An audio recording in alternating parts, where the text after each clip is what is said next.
जय शिव गुरु। हर हर महादेव। देवों के देव महादेव जी के चरण में प्रणाम करती हूँ, मेरा प्रणाम स्वीकार हो। माता गौरा पार्वती के चरण में प्रणाम करती हूँ, मेरा प्रणाम स्वीकार हो। गणपति ललनवा के चरण में प्रणाम करती हूँ, मेरा प्रणाम स्वीकार हो। सब देवी देवताओं के चरण में प्रणाम करती हूँ, मेरा प्रणाम स्वीकार हो। गुरु भाई बहन, मैं एक कथा सुनाने जा रही हूँ।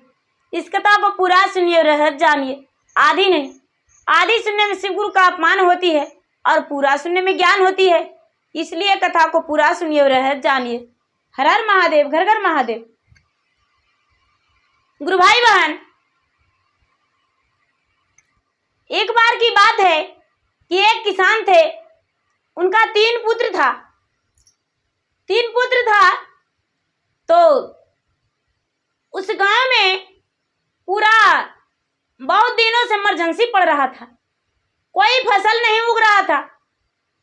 वहां के लोग खाने और पीने के लिए तरस रहे थे, लोग भूखे मर रहे थे। तो किसान का जो 3 बेटा थे तो अपने घर के परिवार से बोले कि देखो, हम तो जा रहे हैं परदेश, क्योंकि यहां मुझे मरना नहीं है,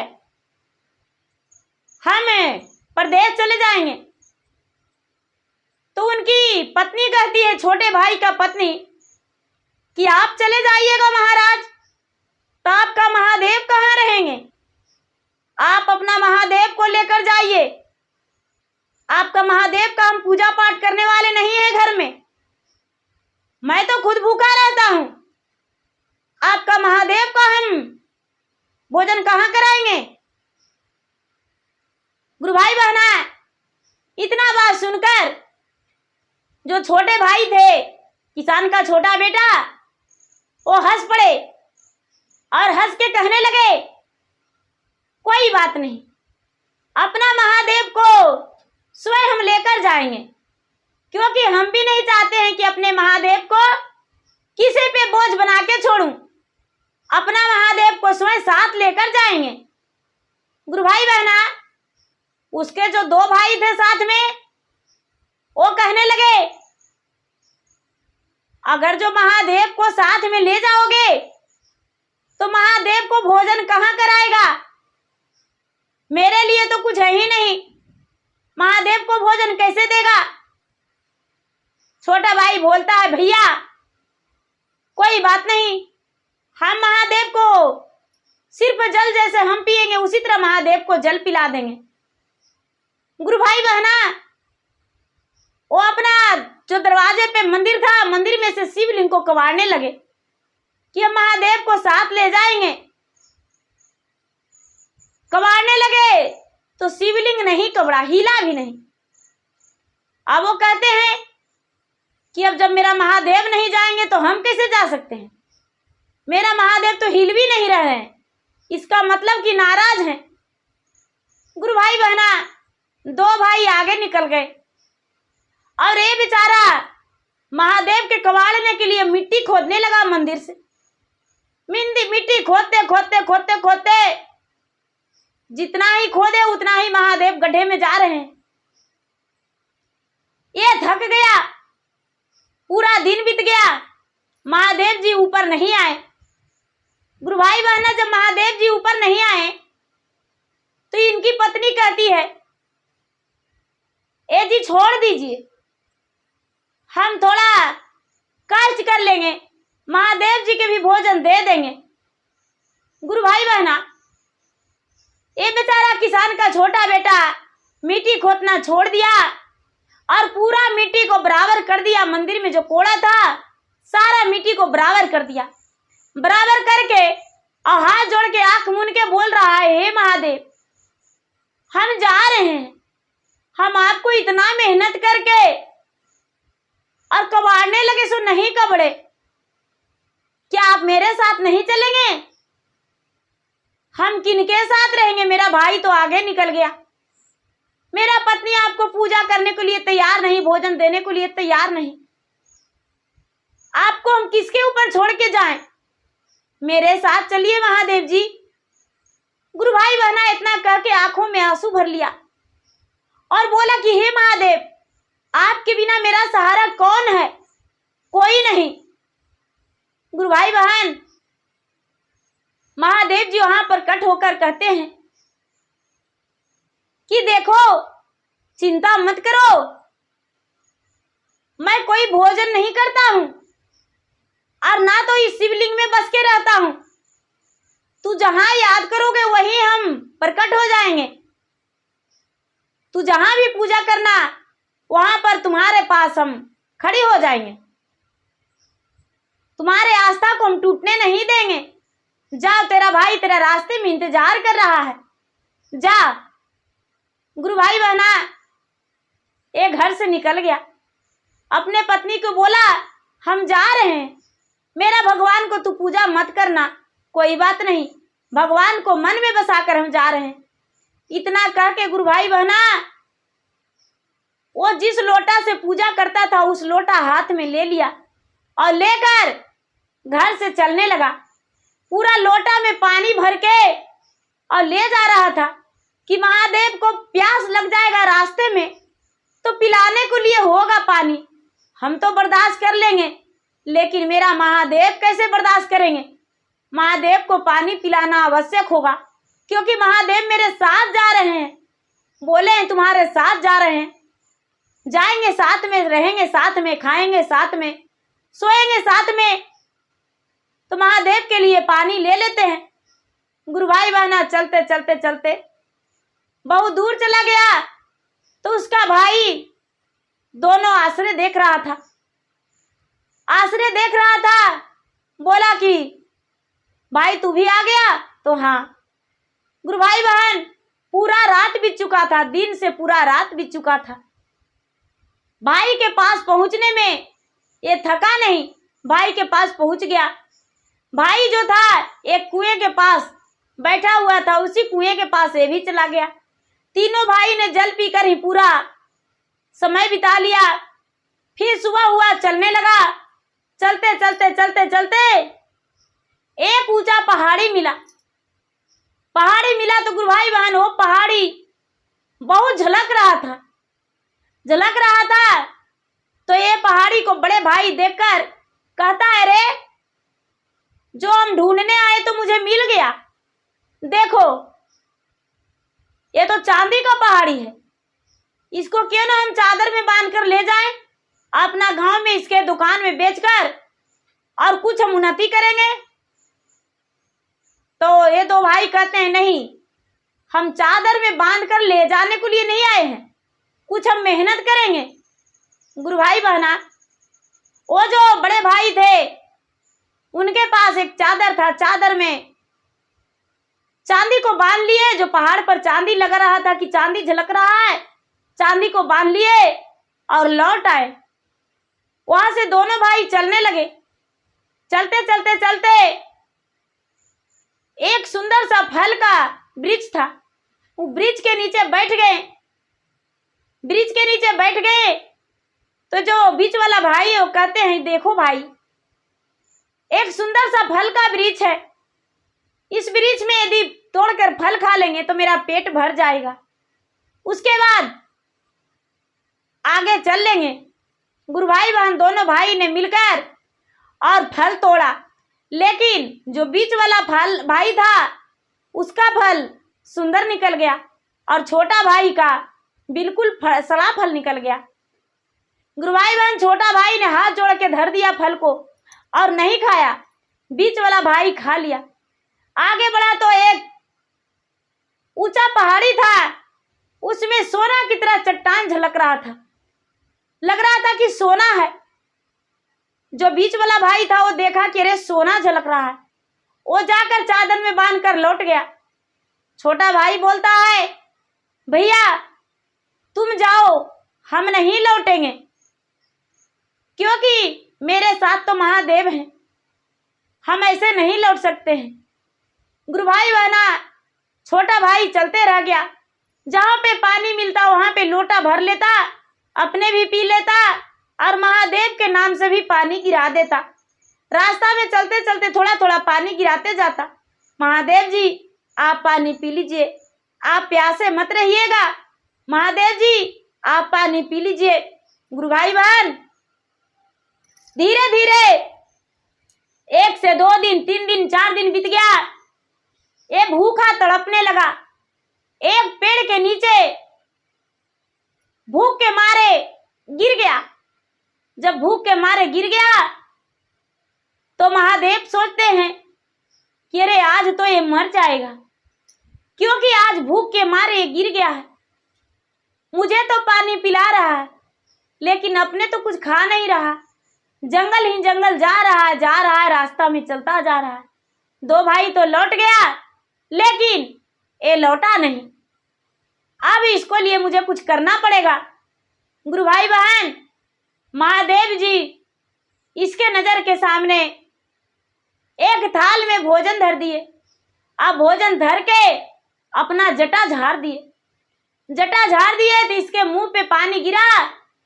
जब मुंह पे पानी गिरा तो इसको होश आ गया। होश आने के बाद देखता है कि सुंदर सा थाल में भोजन पड़ा हुआ है। गुरु भाई बहन, भोजन को देखकर ये किसान का छोटा बेटा बड़ा खुश हो गया और सोचा कि कुछ भी रहे, चाहे जिसके लिए भोजन रहे, आज मेरा मन नहीं मान रहा, क्यों ना इस भोजन को कर लूं। गुरु भाई बहना, वो भोजन किसान का छोटा बेटा कर लिया और सोचा कि थाल कहाँ फेंकूं। थाल इतना सुंदर है, थाल झोला में रख लेते हैं अपना। गुरु भाई बहना, वो अपना थैली में थाल रख लिया और वहां से चल दिया। तो आगे चला तो शाम हो गया।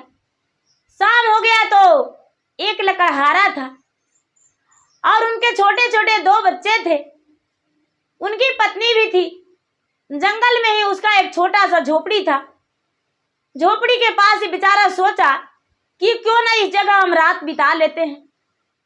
उसे जाकर बोला लकड़हारा से, हे लकड़हारा भाई, क्या तू अपने पास मुझे अपना झोपड़ी दोगे थोड़ा देर रात बिताने के लिए? वो बोलता है, भाई मेरा बच्चे छोटे छोटे 2 हैं, मेरा पत्नी है, मैं तो खुद बाहर सोता हूँ, मेरा बच्चे और पत्नी अंदर सोती है, तो तुम्हें अपना वक्त बिताने के लिए झोपड़ी कैसे दे सकते हैं? बोला कि भाई तू बाहर सोते हो तो हम भी सो लेंगे, कोई बात नहीं। लकड़हारा बोला, भाई मेरे घर भोजन भी नहीं कि हम तुम्हें भोजन करा सकते हैं, सोच लेना, जल पी कर ही रहना पड़ेगा। गुरु भाई बहन, एक किसान का छोटा बेटा इस बात से राजी हो गया और बोला, कोई बात नहीं भाई, हम भूखे सो लेंगे। गुरु भाई बहना, जब ये सोया है तो महादेव कह रहे हैं इसको, अरे मूर्ख, तुम्हें इतना भी ज्ञान नहीं कि तुम्हारे पास एक थाल है, तू भी भोजन कर ले और इन लोगों का भोजन करा दो। गुरु भाई बहन झट से उठा और उठ के थाल को धर दिया और हाथ जोड़ के कहने लगा, हे महादेव, हे देवादिदेव महादेव, हे भोले दानी, आप तो सचमुच में दानी है, फिर से मेरा भोजन सुंदर सुंदर इस थाल में हो जाए। गुरु भाई बहन, उस थाल में उसका सुंदर सुंदर भोजन आ गया। जब भोजन आ गया तो ये जो लकड़हारा था, लकड़हारा को बोला, लकड़हारा भाई क्या तूने भोजन कर लिया? गुरु भाई बहन ने बोला, अरे मेरे पास तो थोड़ा सा अनाज बचा था, मेरा पत्नी ने 4 रोटी बनाया, 1 रोटी मेरा पत्नी, 2 रोटी 2 बच्चे, 1 रोटी हम, क्या होगा भाई, कुछ नहीं हुआ है, तुम्हें भोजन नहीं देंगे, आसरा मत लगाना। बोला, अरे आ जाओ तो बाहर, हम तुम्हें भोजन कराएंगे। लकड़हारा बाहर आया तो देखता है कि अरे इसके पास तो बहुत सुंदर सुंदर भोजन है। गुरु भाई बहन, वो लकड़हारा ने अपने थाल लाया और एक किसान का बेटा भर थाल भोजन दे दिया। चारों प्राणी भोजन किया और आराम से सो गया। सवेरा हुआ तो बोलता है, भाई इतना स्वादिष्ट तो हम भोजन नहीं किया था, तू मेरे घर ही रह जाओ, मेरे पास ही रहो, क्योंकि तू यहाँ रहोगे तो मुझे भोजन मिलता रहेगा। बोला कि भाई तुम्हारे पास तो नहीं रह सकते, हम अपना काम से जाएंगे, मुझे कुछ काम है जो आगे निकलना है। गुरु भाई बहन, वो लकड़हारा बोलता है, देखो भाई, मेरे पास तो ऐसा कोई थाल नहीं जो कि भोजन दे सकता। मेरे पास एक झोली है। झोली के पीट कर बोलोगे कि हे झोली, मुझे सेना की जरूरत है, मुझे युद्ध करना है, तो तुम्हें झोली में से बहुत सारे बलवान सेना निकलेगा और युद्ध करके उसी झोली में समा जाएगा।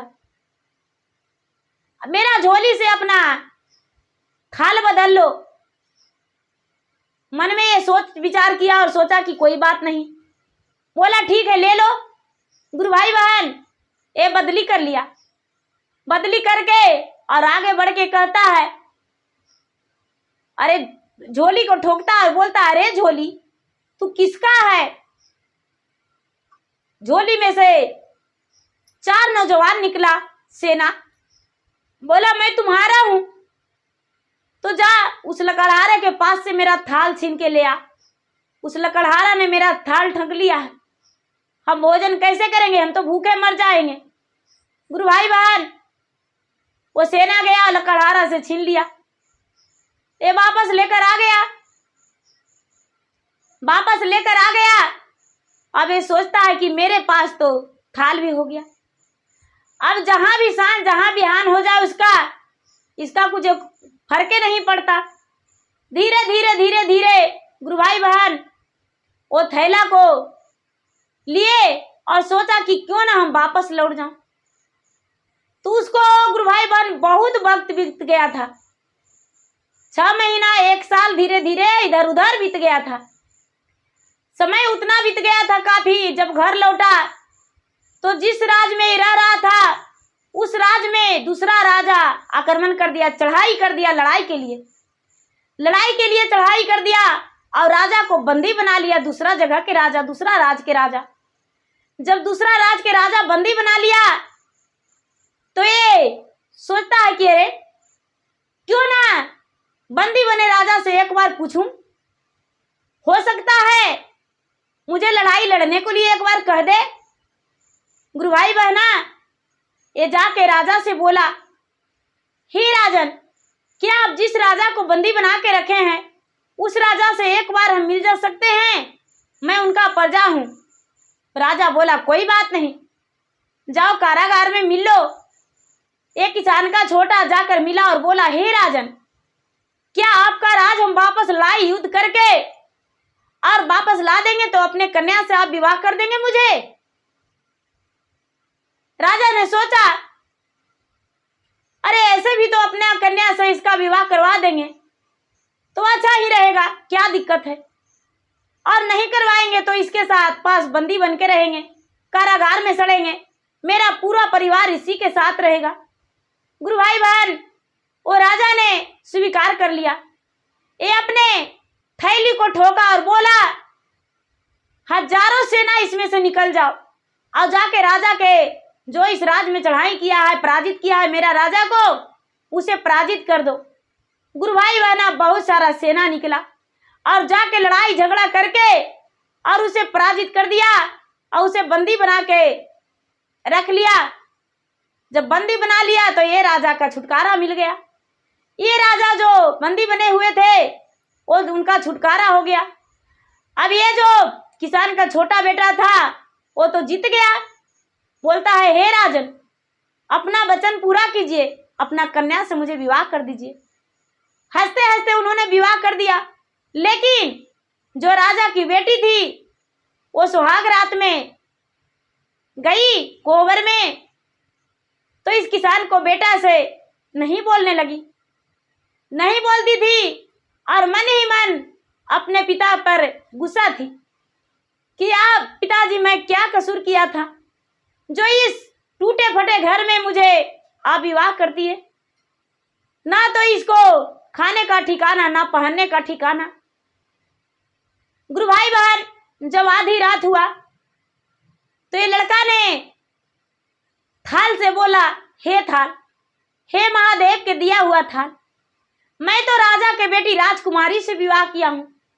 मेरे राजकुमारी के लिए 32 अभ्र फौरन गहना हो जाए इसमें। थाल में पूरा गहना सज गया। ये जो किसान का बेटा था पूरा गहना एक तरफ रख लिया। फिर बोलता है 16 श्रृंगार इसमें आ जाए और मेरा राजकुमारी के लिए सुंदर सा चुंदरी आ जाए, साड़ी उसके पहनने के लिए आ जाए। गुरु भाई बहना उसका थाल में वो भी आ गया। फिर महादेव से विनती किया, हे भगवान, हे महादेव, मेरे राजकुमारी के लिए सुंदर सुंदर भोजन आ जाए। गुरु भाई बहना राजकुमारी ये सब अपने आंखों से देख रही थी, आंखों से देख रही थी। राजकुमारी के आगे भोजन, गहना, श्रृंगार, कपड़ा सब कुछ पेश किया और बोला, इसी समय तू 16 श्रृंगार और 32 गहना में सज जाओ, क्योंकि तुम्हें जो मन में है वो मुझे सब कुछ पता है। इसलिए मैं कोई साधारण मानव नहीं हूँ, मैं भगवान का भक्त हूँ और भगवान पे भरोसा रखता हूँ। मेरे साथ भगवान हमेशा रहते हैं। भगवान मुझे वचन दिए हैं और तेरे पिता का मैंने अपने बलबूते पे युद्ध करके और राज वापस लौटाया हूँ। तुम्हें नहीं पता, तेरे पिता का बंदी जो बन गए थे और दूसरा राजा ने आक्रमण करके चढ़ाई करके तेरे पिता को बंदी बना लिया था, तो वो हम ही छुड़ाए हैं। रानी ने, राजकुमारी ने ऐसा बात सुनकर गुरु भाई बहन खुश हो गई और अपने पति को स्वीकार कर ली और 16 श्रृंगार में सज गई और जितना गुस्से में पिता से थी, सवेरा हो जाने पर अपने पिता से माफी मांगी और बोली, पिताजी, मैंने तो सोचा था कि मुझे गड्ढे में आप टेल दिए, लेकिन वैसा बात नहीं। यदि किसी राजकुमार से शादी होता तो ये गुण उनमें नहीं रहता जो कि मेरे पति में गुण है। उसके पिता ने जब ये सब बात जाने तो अपने सीना ठोक कर कहते हैं, मैं एक राजकुमार से ही विवाह किया हूँ अपना कन्या को। मेरे जो जमाई है वो बहुत अच्छे हैं, क्योंकि मेरा राज में वैसा कोई वर नहीं मिलता मेरे कन्या को लिए। और उनका बेटी और किसान का बेटा खुशी खुशी रहने लगे। तो गुरु भाई बहना, मेरा वीडियो अच्छा लगे तो इसे लाइक कीजिए, शेयर कीजिए, सब्सक्राइब कीजिए। और मैं इंस्टाग्राम पे भी हूँ, मैं फेसबुक पे भी हूँ। मेरा इंस्टाग्राम पे फॉलो कीजिए और लाइक कीजिए, मेरा फेसबुक पे फॉलो कीजिए, लाइक कीजिए, शेयर कीजिए। धन्यवाद। हर हर महादेव, घर घर महादेव। जय गुरुदेव, जय गुरुदेव।